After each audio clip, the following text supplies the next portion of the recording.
আবৃত্তি করছি মানুষ পড়ে ফাগুনের আগুনে। লিখেছেন আমিরুল ইসলাম আলোক। দিকহারা পথে স্বপ্নের রং এঁকে চলছে জীবন।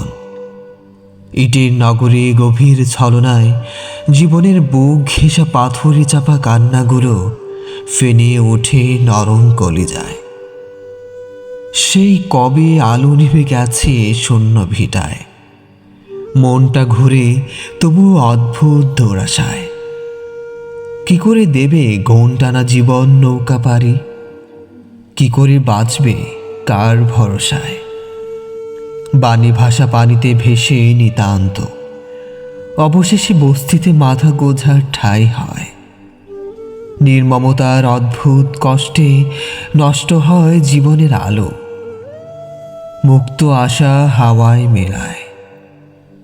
চারিদিকে হাহাকার, শুধু বাঁচিবার তরে ছুটে চলা। কত শত শূন্যতা চোখের তারায়। বিক্ষুব্ধ জীবনে বস্তি পড়ে ধোঁয়া উড়ে আকাশ জুড়ে। আশাগুলো ছাই হয় আগুনের শিখায়। দমকা হাওয়ায় খুলে যাক সব মানব কপাট। মানুষের নিঃশ্বাসে যেন মানুষের প্রাণ জোড়ায়। ডুবে যাওয়া সূর্যটা বোঝে নিক, ফাগুনের আগুনেও মানুষের বিবেক পোড়ায়।